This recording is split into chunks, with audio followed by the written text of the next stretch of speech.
Tema 3. La edad patrística de la eclesiología. El Concilio Vaticano II se propuso volver a las fuentes, es decir, a la escritura y a la tradición de la Iglesia, concretamente a los padres, sujetos privilegiados de esa tradición. El pensamiento de los padres nos ha llegado también por medio de los teólogos contemporáneos. Los padres de la Iglesia no tienen una eclesiología sistemática, sencillamente la viven, en su contexto histórico y cultural. Es más adelante, a lo largo de los siglos, cuando el pensamiento eclesiológico se va sistematizando.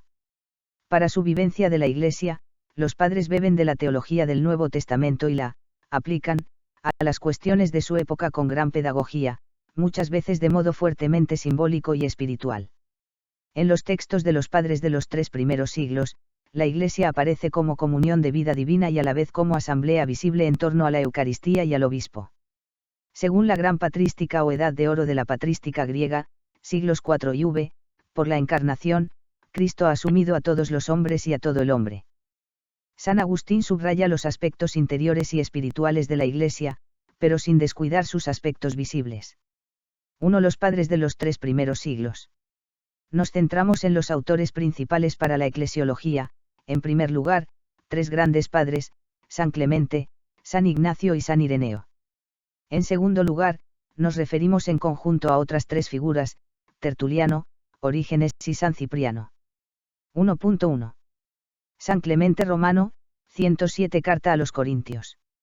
Tercer sucesor de San Pedro, San Clemente escribe para poner fin a disputas entre los presbíteros de Corinto, tras la persecución de Domiciano. Es un testimonio temprano del ejercicio del primado romano y su solicitud por las iglesias. Hay 3 puntos importantes a tener en cuenta. A. La Iglesia, misterio de paz y de unidad, por confesar un solo Dios, Padre, Hijo y Espíritu Santo, y tener una sola vocación. De ahí la responsabilidad de guardar la paz y la unidad. Usa 3 analogías, la creación, el cuerpo humano y las legiones romanas. B. La jerarquía y el primado romano. Los pastores de la Iglesia no son funcionarios, sino que tienen el sacerdocio instituido por Cristo. Por tanto han de vivir especialmente la humildad y la caridad. Es la primera vez que aparece en ámbito cristiano la distinción entre laicos y jerarquía en complementariedad orgánica y funcional. Pide que se rece por las autoridades. C. La sucesión en el oficio apostólico. Los apóstoles establecieron colaboradores en su ministerio con el encargo de que al morir ellos dejaran a otros varones probados al cargo de ese ministerio. Los obispos son sucesores de los apóstoles para pastorear la grey cristiana, como maestros de doctrina, sacerdotes del culto sagrado y ministros de gobierno. 1.2. San Ignacio de Antioquía, 107 cartas. Tercer obispo de Antioquía, San Ignacio considera a la Iglesia como misterio de unidad o de agape, con aspectos visibles e invisibles, corporales y espirituales. La unión con Cristo se refleja en él, nihil sine episcopo, nada sin el obispo, ADSMYARN 8, 1-2. Destacan 2 puntos. A. La Iglesia como misterio de unidad visible, a través del obispo, contra los docetas de doxein, apariencia, que negaban la real humanidad de Cristo y la estructura visible de la Iglesia. B. La Iglesia como misterio de unidad invisible, pues Cristo es el obispo invisible. De ahí que proponga la unión de los presbíteros con el obispo, como las cuerdas de la lira, para estar unidos con Cristo, a quien compara con el capitán.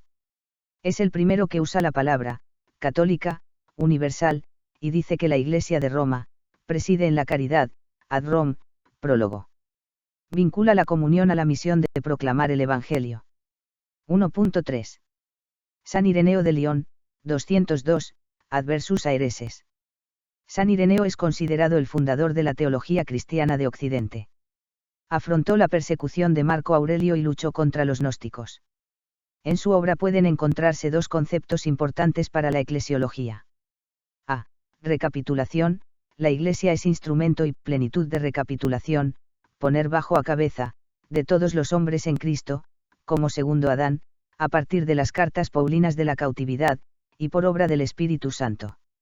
Ireneo se opone a las herejías que niegan la verdadera humanidad de Cristo. Esta recapitulación solo será plena al final de la historia, al introducirnos en la vida íntima de Dios. B. Tradición, de tradere, entregar o transmitir subraya la sucesión apostólica.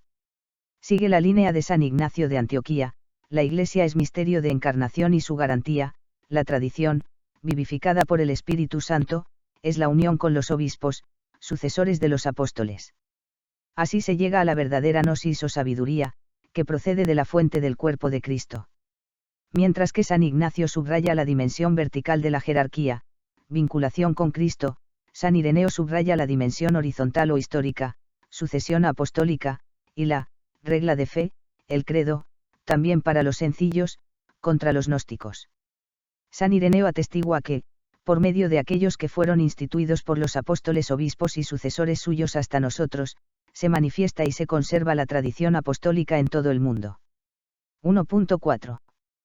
Tertuliano, 220, Orígenes, 254, y San Cipriano, 258. Estos tres padres hacen aportaciones más puntuales o menos desarrolladas a la eclesiología. A. Tertuliano, jurista y polemista, defiende la tradición unida a la sucesión apostólica. Al final de su vida se adhiere al montanismo, un tipo de profetismo heterodoxo. Se refiere a la Iglesia como madre, aunque no es el iniciador de este uso. Cf. Carta del John, en Eusebio de Cesarea, Historia Eclesiástica, v. 1, 45 y 2, 7. B. Orígenes es el primer gran teólogo alejandrino, no propiamente un padre de la Iglesia a causa de algunas ideas puntuales ambiguas o heterodoxas.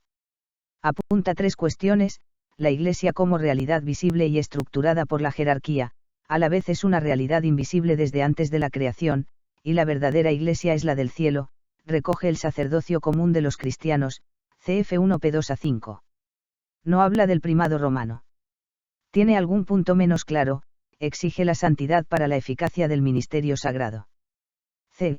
San Cipriano, hombre de acción, insiste en el sentido de la Iglesia, el amor y la unidad con ella, unidad que procede de la Trinidad y desemboca en la fraternidad, y en la unidad de las iglesias locales con la Iglesia universal. Esta unidad acontece sobre todo a través de la Eucaristía y de los obispos, que son como una representación de la Iglesia. Va más allá de una teología del obispo local, San Ignacio, en la línea de una teología del episcopado como cuerpo uno e indivisible. En definitiva, en los textos de los padres del siglo III, la Iglesia aparece como comunión de vida divina y a la vez como asamblea visible en torno a la Eucaristía y al obispo. 2. La gran patrística o edad de oro de la patrística griega, ss. 4 y v. Mostraremos primero una visión de conjunto de esta época, para pasar después a señalar sintéticamente el pensamiento de los autores más importantes. 2.1. Visión global. La teología de los padres griegos de los siglos IV y V es fundamentalmente cristológica. Por la encarnación, Cristo ha asumido a todos los hombres y a todo el hombre. En eclesiología, pueden destacarse los puntos siguientes. A. La Iglesia es culminación de la encarnación, que ya es salvación, el nombre Jesús. La salvación es divinización. El misterio de la Iglesia es continuación del misterio de Cristo. Dios quiere que todos se salven y lleguen al conocimiento de la verdad a través de la Iglesia. B. El principio de esa divinización es el Espíritu Santo, porque nos comunica la vida que el Padre nos da en Cristo, y eso mismo es la Iglesia, ser, pensar y actuar como Cristo siendo sus miembros. C. Carácter universal de la obra salvífica de Cristo. A partir de San Pablo, Cristo nuevo Adán, y San Ireneo, recapitulación, los padres griegos sistematizaron esta doctrina, que llega al Concilio Vaticano II, el Hijo de Dios con su encarnación se ha unido, en cierto modo, con todo hombre, GS 22. D. No desarrollaron el aspecto visible, institucional y jurídico de la Iglesia, y por tanto, no tienen una eclesiología sistemática. Como los anteriores, fueron más testigos que teólogos, y dentro de su reflexión desarrollaron más la importancia de la Eucaristía que la de la jerarquía. 2.2. Los autores más importantes para la eclesiología. Como autores más importantes nos centramos en 4, San Atanasio, San Gregorio de Nisa, San Cirilo y San Hilario. A.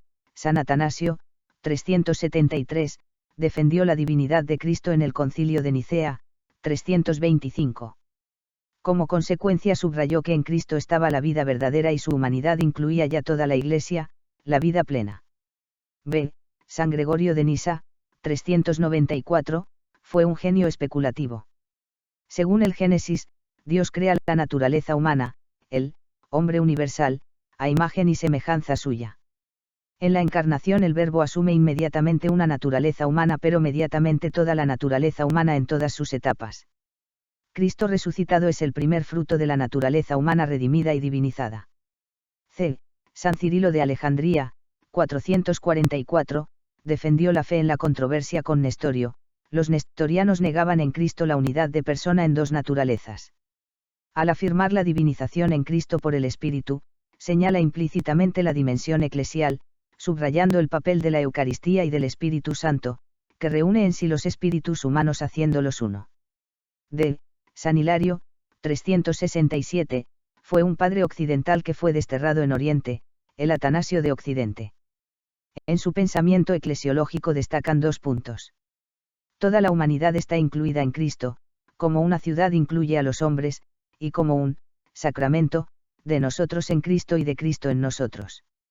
Es especialmente en la Eucaristía donde hacemos propia la encarnación de Cristo, tomando su carne y su divinidad. 3. La doctrina eclesiológica de San Agustín y su influencia posterior. 3.1. San Agustín, 430. San Agustín es referencia para toda la teología y especialmente para la eclesiología, si bien no tiene una eclesiología sistemática y distinta como tal, pues considera la Iglesia como el misterio que Dios ha querido para unirnos a Él. En general subraya los aspectos interiores y espirituales de la Iglesia, sobre todo la gracia, pero sin descuidar sus aspectos visibles. En su lucha contra los pelagianos, sitúa el misterio de la Iglesia en el marco de la teología de los dos Adanes, subrayando que en Cristo está la humanidad redimida que es la Iglesia. En este contexto cabe destacar los siguientes puntos. A. El Cristo total, cabeza y cuerpo, y el Espíritu Santo, como el alma de la Iglesia. A partir del pensamiento de San Pablo, San Agustín desarrolla la comprensión de Cristo como un solo sujeto al que pertenece la Iglesia, contra Ticonio, donatista, quien decía que la Iglesia pertenece al diablo. La Iglesia forma con Cristo como una sola persona asumida por él místicamente, aspecto que se puede encontrar más desarrollado en Santo Tomás de Aquino. Nos hemos convertido en Cristo. En efecto, si Él es la cabeza, nosotros somos sus miembros, el hombre total es Él y nosotros, in Ioannis Evangelium Tractatus, 21, 8. Quien nos une en Cristo es el Espíritu Santo, que es como el alma de la Iglesia. La Iglesia es pueblo de Dios y casa de Dios. Es a la vez cuerpo de Cristo por la Eucaristía. Esto se manifiesta en que Cristo ora por nosotros, ora en nosotros, nosotros oramos a Él, Él ora por nosotros como sacerdote, ora en nosotros como nuestra cabeza, y nosotros oramos a Él como a nuestro Dios, por tanto, reconocemos en Él nuestra voz y la suya en nosotros, en Narraciones in Salmos, 85, 1. B. La estructura sacramental de la Iglesia. En el plano visible la Iglesia está estructurada por los sacramentos, que tienen por centro la Eucaristía. Para formar un cuerpo con Cristo se necesita tomar el cuerpo sacramental de Cristo que es la Eucaristía.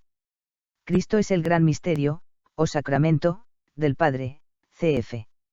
CEC, 774, fundamento de la sacramentalidad de la Iglesia que luego desarrollará Santo Tomás y en el siglo XX redescubrirá el Concilio Vaticano II.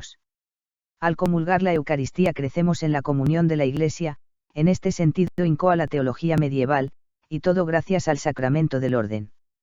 C. La Iglesia es comunión de los santos.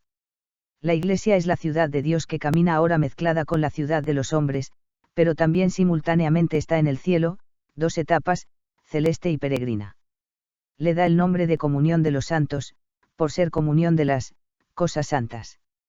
Dice que la Iglesia es una comunión mixta, acoge a justos y pecadores, comunión de sacramentos y comunión jerárquica, contra los donatistas.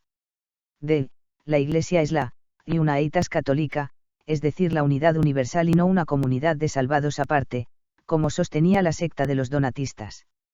En resumen, para San Agustín la Iglesia especialmente el Cristo total al que accedemos por medio de una estructura sacramental visible, para llegar a la comunión de los santos, que en su fase peregrinante es mixta, y además de ser comunión de sacramentos, es comunión jerárquica y unitas católica. Otros aspectos de la eclesiología de San Agustín irán apareciendo más adelante. 3.2. Después de San Agustín. A. San León Magno, 461, fundamenta la unidad de la Iglesia en su ser esposa del único Cristo. Esa unidad debe manifestarse en la unidad de la fe, la concordia de los presbíteros y el reconocimiento del primado romano.